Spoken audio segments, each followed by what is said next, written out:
हमारे हिंदू धर्म में हर महीने की पूर्णिमा और अमावस्या तिथि का विशेष महत्व होता है। ये तिथियां पूजा पाठ और जप तप के लिए बहुत महत्वपूर्ण मानी जाती हैं। हिंदी महीने की अंतिम तिथि को पूर्णिमा होती है।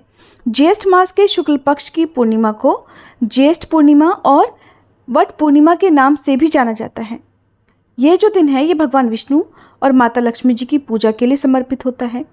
इस दिन पवित्र नदियों में स्नान करके व्रत और दान पुण्य करने से सभी शुभ फलों की प्राप्ति होती है। साथ ही इस दिन घर में सुख समृद्धि भी आती है। इस बार की जेठ पूर्णिमा बहुत ही खास मानी जा रही है। ऐसे में अगर कुछ खास उपाय इस दिन कर लिए जाएं तो माँ लक्ष्मी जी की विशेष कृपा प्राप्त हो सकती है। तो चलिए आपको बताते हैं ज्येष्ठ पूर्णिमा पर बन रहे संयोग और उपायों के बारे में। उससे पहले जान लीजिए तिथि और शुभ मुहूर्त के बारे में। इस बार पूर्णिमा की तिथि 2 दिन तक रहने वाली है। ऐसे में 3 जून शनिवार के दिन पूर्णिमा का व्रत रखा जाएगा और इसी दिन श्री सत्यनारायण व्रत भी रखा जाएगा। अगर आप वट पूर्णिमा का व्रत रखते हो तो 3 जून शनिवार को ही वट पूर्णिमा का व्रत भी रखा जाएगा। 4 जून रविवार को केवल पूर्णिमा का स्नान और दान किया जाएगा, क्योंकि इस दिन पूर्णिमा की जो तिथि है वो सुबह के समय ही समाप्त हो जाएगी। वट पूर्णिमा के रूप में आज के दिन जो भी सुहागिन महिलाएं हैं वो अपने पति की लंबी आयु की कामना से बरगद के यानी वट वृक्ष की पूजा करती हैं और परिक्रमा करके निर्जल और निराहार रहकर इस दिन व्रत रखती हैं।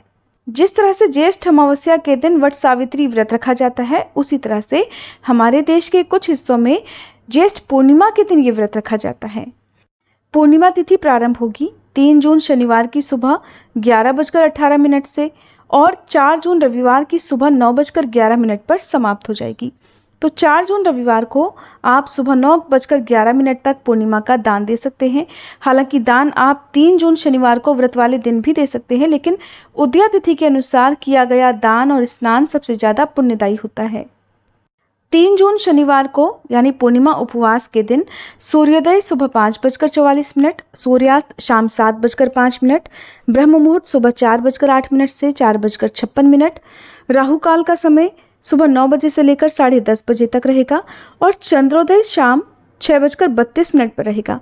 ऐसे में आज की जो पूजा है वो आप सुबह के समय ही कर लें। ऐसा नहीं है कि जिस समय से पूर्णिमा की तिथि प्रारंभ होगी उसी समय से आपको पूजा करनी है, क्योंकि सूर्योदय से पहले उठकर स्नान करना और पूजा करना आज के दिन सबसे उत्तम माना जाता है। फिर दोपहर के समय श्री सत्यनारायण व्रत कथा पढ़ी या सुनी जाती है। पूर्णिमा का उपवास रखने वाले भक्तों को श्री सत्यनारायण भगवान की कथा भी इस दिन जरूर सुननी चाहिए। शाम के समय चंद्र देवता की पूजा का विधान है। चंद्र देवता को खीर का भोग लगाकर उसी को प्रसाद रूप में ग्रहण करके आप अपना उपवास खोल सकते हैं। आज के दिन स्नान और दान करना बहुत शुभ माना जाता है। इस दिन स्नान दान करने से विशेष पुण्य की प्राप्ति होती है। ऐसे में आज आप जरूरतमंदों को अपनी सामर्थ्य के अनुसार कुछ न कुछ दान करें। आज के दिन किस प्रकार से माँ लक्ष्मी जी की पूजा करें कि आपके घर की जो भी आर्थिक समस्याएं हैं वो दूर हो जाएं, तो पूर्णिमा के दिन माँ लक्ष्मी जी की प्रतिमा पर 5, 7 या 11 कौड़ियाँ अर्पित करके उनका हल्दी और कुमकुम से तिलक करें। फिर अगले दिन इन कौड़ियों को एक लाल कपड़े में बांधकर धन की तिजोरी में रख दें। धन की तिजोरी में यानी कि जहाँ पर भी आप अपने घर के रुपए पैसे रखते हो ऐसी जगह पर आप रख दें। ऐसा करने से कभी भी घर में धन की कमी नहीं रहती है। और आज के दिन माँ को लाल गुलाब या फिर लाल कमल का फूल अर्पित करके माँ लक्ष्मी जी की विधिवत पूजा करने और लक्ष्मी स्तोत्र का पाठ पढ़ने या सुनने से भी धन संबंधी जो भी परेशानियां हैं वो दूर होती हैं। आपके घर में जो भी आजीविका के साधन है उसमें खूब बरकत होती है। और इस दिन माँ लक्ष्मी जी को खीर का भोग जरूर लगाएं। तुलसी पत्र केवल भगवान विष्णु को अर्पित किए जाते हैं, माँ लक्ष्मी जी को अर्पित ना करें। उम्मीद है जानकारी आपको पसंद आई होगी।